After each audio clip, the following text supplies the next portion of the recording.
Hello everybody, it is Emery48 here, and today's video is on Star Wars Rogue Planet.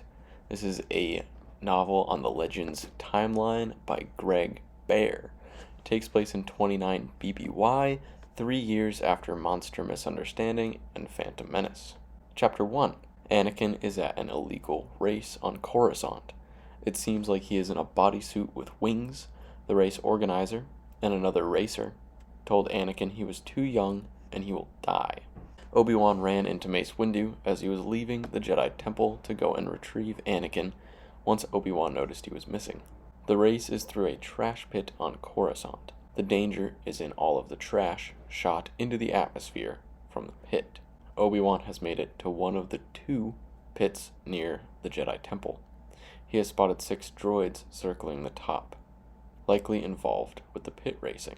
One of the racers continued to insult Anakin as they waited for the race to start, even swinging and missing once. Obi-Wan has made it to the level pit dive races start. He can sense Anakin but has not found him. The racer attacked Anakin with a knife.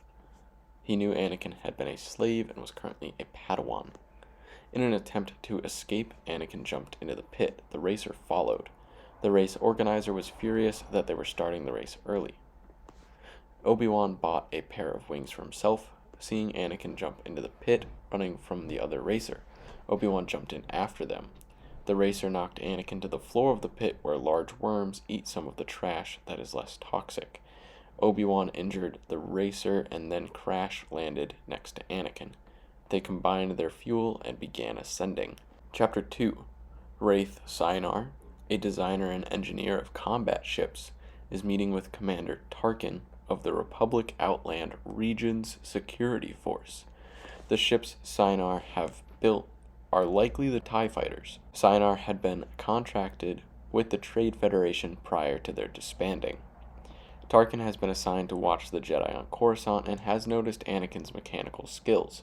He also hinted at a planet killer ship. Sinar showed Tarkin schematics for a ship with 3 spheres, 1 larger one in the middle and 2 smaller ones on top and bottom.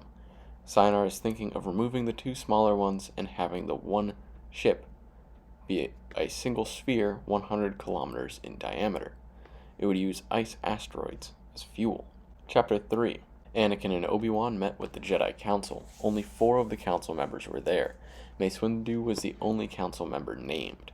Mace wanted to know why Anakin was going against the rules of the Jedi. Thracia Cho-Leem joined the meeting and helped Anakin and Mace Windu better describe their thoughts. Mace is going to assign Obi-Wan and Anakin to a mission to find Thracia's missing Padawan, Vergiri. Chapter 4. Anakin fixed another droid in his room while reflecting on what had just gone on. He needed to sleep, which he hated because of his nightmares, as him and Obi-Wan are leaving the next day.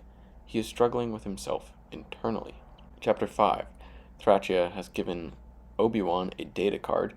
He will get the other data card needed when he arrives at the mission point from Charza Quinn. Charza has worked with the Jedi for a century and worked with Vergiri on her mission. Obi-Wan and Anakin took a quick flight in a transport shuttle to Charza's ship. Chapter 6. Charza's ship is the Starsea Flower. Charza is a Priaplan, which is an aquatic worm-like being. Obi-Wan and Anakin are headed to Zonomans, the planet Vergiri was searching for and found. She disappeared after sending a brief message declaring she had found the planet. Zonomans is suspected to be a planet filled with dense forests, hiding factories, building new and advanced spacecraft. Chapter 7. Sinar is in a storage facility below his factory on Coruscant. There, he keeps all of the failed projects from rival companies. Tarkin tracked Sinar and joined him in the storage facility. With Tarkin was the racer that had fought Anakin. He was badly injured by Obi-Wan.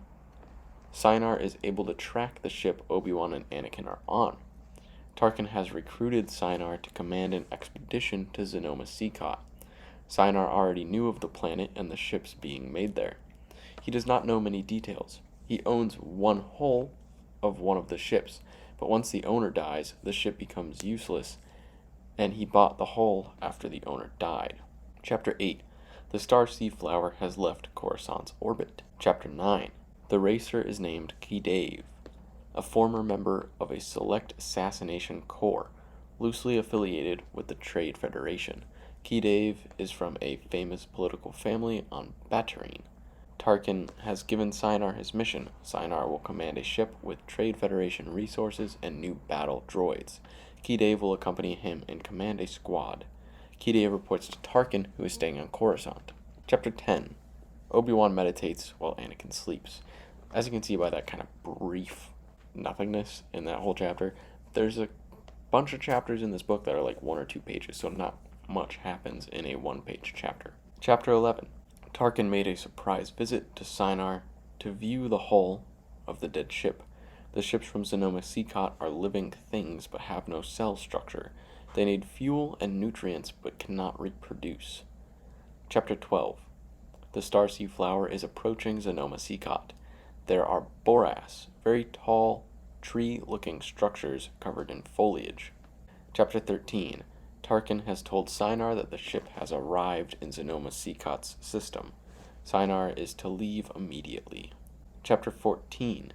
Obi-Wan brought 10 pure erodium ingots with them, worth 3 billion credits. He gave them to Anakin to keep safe during their adventure. It is hopefully enough currency to purchase a ship. Anakin did some forward thinking. Both Anakin and Obi-Wan think they will face some challenges on Zonoma Seacot. Chapter 15. Sinar's flagship is Admiral Corvin. The captain is Ket.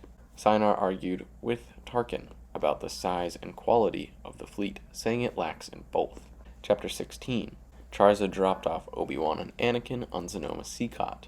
They were greeted by a lone woman. The air traffic control had mentioned Charza's last potential customer not being a quality one. Charza offered to take her off the planet if she was causing issues. The ATC told Charza that would not be necessary. Chapter 17. The woman that greeted Obi-Wan and Anakin originally told them to leave as they were not deemed actual customers. Then, looking into the distance, she changed her tune, telling them a transport was on its way to bring them more south on the planet. The Star Sea Flower could stay in orbit for 4 days, as of now. Chapter 18. Sinar gave the order to jump into hyperspace and have the squadron leave Coruscant. They are projected to be in transit for 3 days. Sinar is not entirely happy with the position he has been thrown into by Tarkin, but is determined to make the most of it. Chapter 19. Obi-Wan and Anakin have been transported over an hour to the southwest. There, they were greeted by Gan. He tells them Zonoma is the name of the planet, Seacot is the foliage, boras, and beings living on the Zonoma. To be able to buy a ship, they must become part of the Seacot. Chapter 20. The building materials are Lumina, a living piece of Seacot. The houses and furniture are living. Anakin can sense them as one symbiotic thing. Anakin also senses something else big somewhere. Anakin can sense the other settlers or intruders on the planet. These are who Vergiri were sent to investigate. Neither Obi-Wan or Anakin can sense Vergiri. Chapter 21. Obi-Wan and Anakin have been delivered to Shikla Fars, their guide to the seedlings of their potential ship at final distance. Chapter 22. Wraith has modified an E5 droid before meeting with Kidave on the way to Zonoma Seacot. Chapter 23. Obi-Wan and Anakin were brought into a room with thousands of living spike balls. 10 of them circled around Obi-Wan and Anakin. Then, thousands of spike balls dropped. Obi-Wan and Anakin covered their faces with their hands. They were covered from head to toe with the spike balls. They could not move or breathe. Chapter 24. Wraith told Kidave about Tarkin's plan to make the future of the Republic human dominant, leaving less room for other species including blood carvers, Kidave's species. Chapter 25. 3 of the seedling spike balls attached to Obi-Wan, 12 attached to Anakin. They do not harm, just adhere. The Magister wants to speak with Obi-Wan and Anakin because Anakin had more seedlings adhere than anyone before. One of the seedlings that attached to Obi-Wan and 2 of the ones that attached to Anakin were the same 3 that attached to Vergiri, but she had not stayed long enough to complete a ship. Chapter 26. Wraith gave Ket a data card that would alter the programming of the battle droids. Wraith's fleet has made it into orbit around a sun in the Zonoma Seacot's system. Chapter 27. Obi-Wan and Anakin have been delivered to the Magister's residence. They are greeted by Wind, the Magister's daughter. The meeting with the Magister was short and did not provide them with any information. The Magister allowed them to continue with the shipbuilding process, acknowledging the fact that they were Jedi. Obi-Wan is convinced the Magister was not actually real during the meeting, and someone is hiding a lot of details about this planet from them. Chapter 28. Obi-Wan and Anakin were back at middle distance. They were now designing their ship with Shapafars. Their 15 seedlings were the most Shappa has ever built a ship with. Chapter 29. Key-Dave took a spy ship and observed the large gashes in the surface. He then reported to Wraith. Wraith had Republic bonds to use to buy a ship. He also had the droids begin getting ready. Chapter 30. Obi-Wan and Anakin were given a history of the Boras from Jabbatha, the Magister's actual daughter. Wind was an illusion. She ignored many of their questions, especially those that strayed from the Boras. The Boras seeds are the seedlings. Chapter 31. Wraith has sent Key-Dave to purchase a ship. Key-Dave is accompanied with the same protocol droid that had joined the owner of the hull that Wraith owns. Chapter 32. Obi-Wan and Anakin have been brought into an underground river and are taking a boat down the river. Jabbatha said she did not know what had happened to the southern hemisphere of the planet. Gon said the whole southern hemisphere died to disease, and definitely not a war. I'm skeptical at this answer, and Obi-Wan seemed to share my skepticism. Both Jabbatha and Gan were not happy to talk about the topic. The hemisphere died a couple of months before Obi-Wan and Anakin arrived, so likely while Vergiri was on Sonoma. Chapter 33. Ket informed Wraith that Key-Dave arrived on the planet and was being transported to middle distance. Chapter 34. Anakin slept on their boat ride down the river. He dreamed of Qui-Gon. They arrived at the next location. Chapter 35.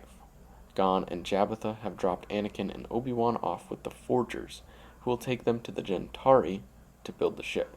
Obi-Wan heard the message from the seedlings from Vergiri. She had left Zonoma in pursuit of a greater mystery from beyond the boundaries unknown to the Jedi. Chapter 36. Anakin and Obi-Wan gave their seeds to Vagno, the forger for their ship. Chapter 37. Key-Dave was refused by the seedlings. Wraith sent an update to Tarkin that Key-Dave had tried to assassinate him, so he sent Key-Dave on a suicide mission. Wraith also noted that he discovered something unexpected and marvelous and that he needed no assistance.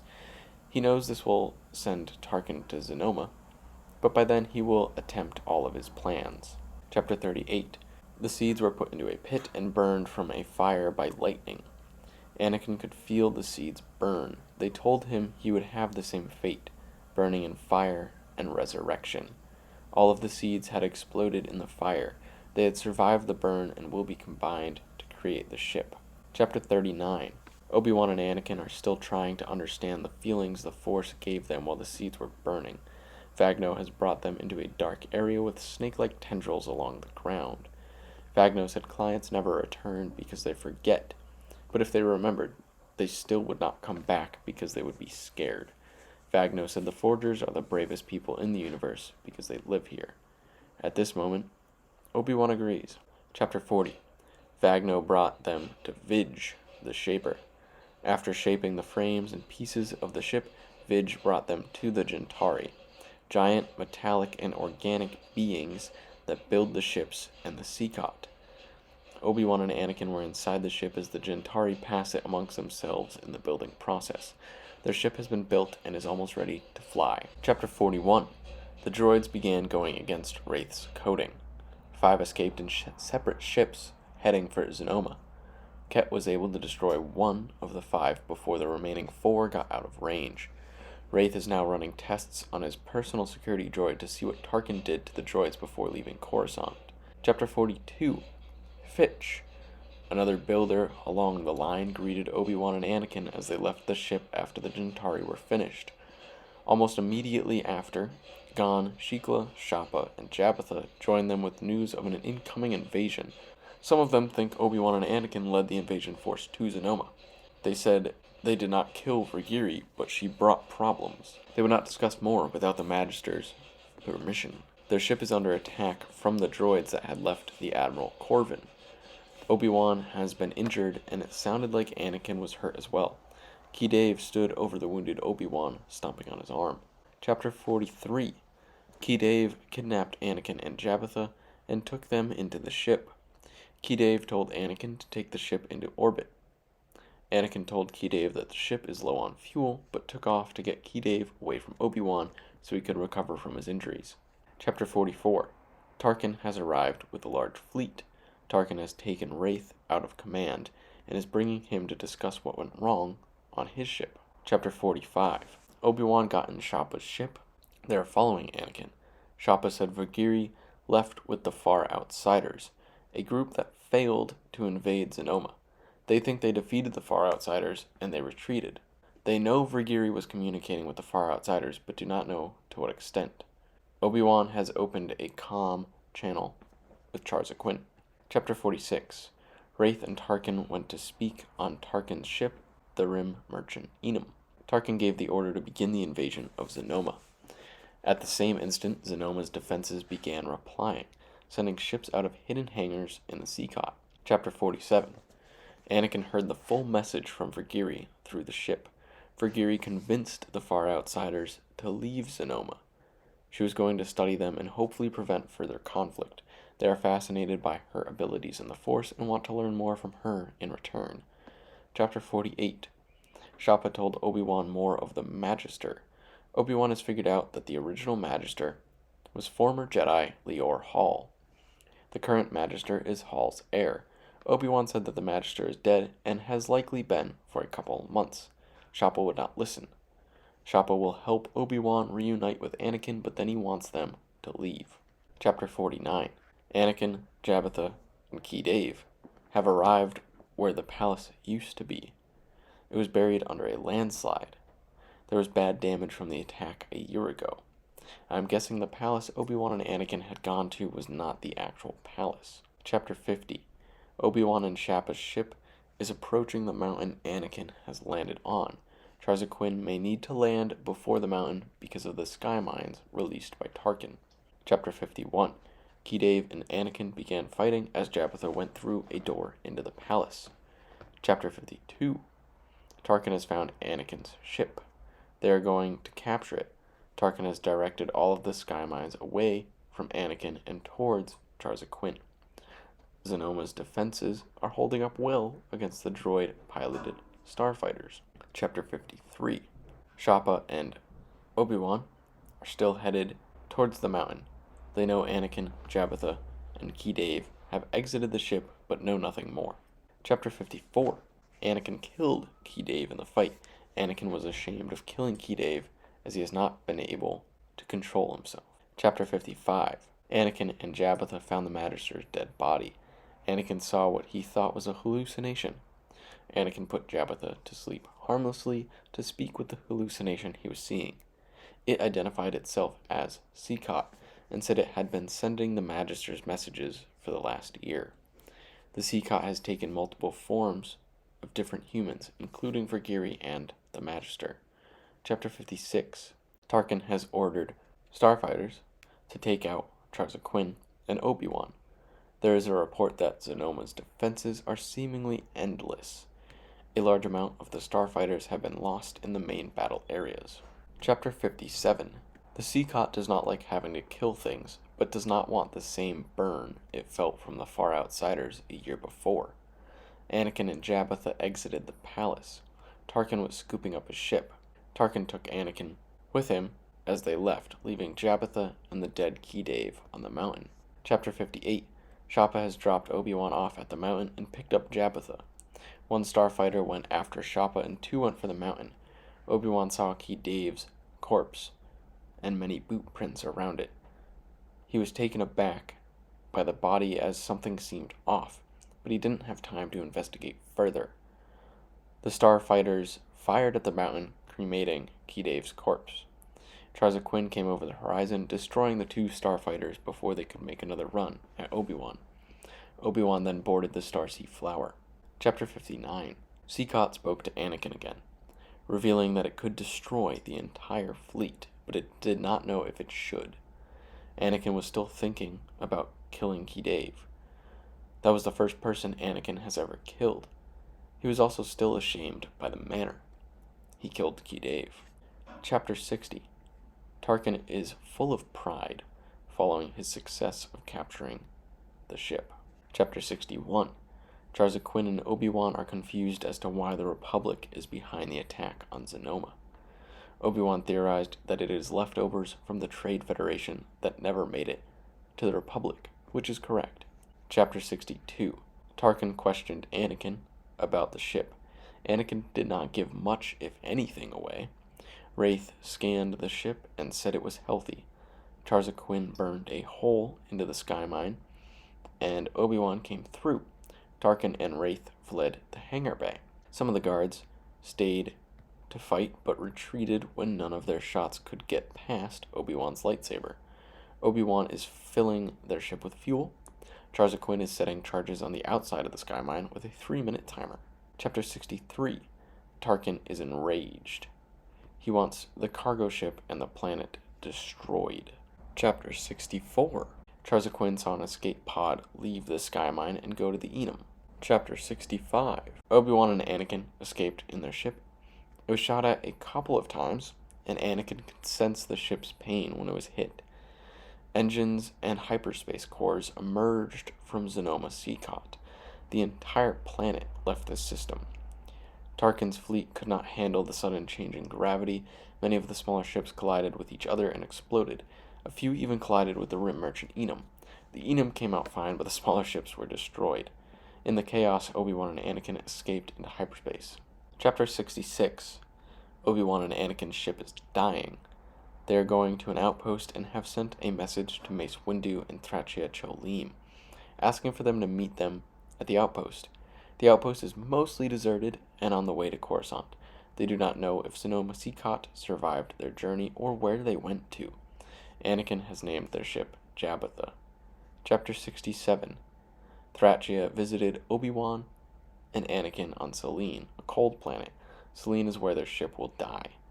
Thracia is observing Anakin and helping him work through the events he just went through. There's a coda at the end of the book that it's kind of like an epilogue, but just explains where a lot of the characters in this book went after this. No more Sequotan ships will be made.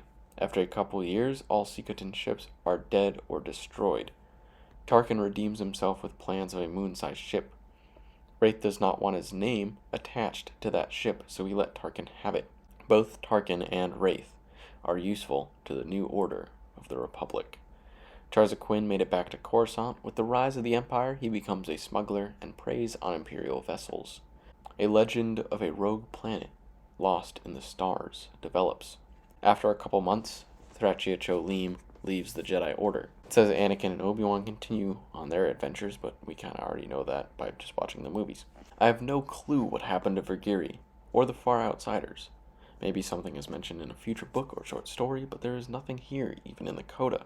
Overall, this was a good book. It did feel choppy throughout with some chapters of only 1 page. With that said, I did enjoy the story, and it shed some light on the early struggles Anakin has with himself and the Force. Thank you everyone so much for watching. I hope you all enjoyed. If you have any comments, please let me know down below. And I hope you have a wonderful rest of your day.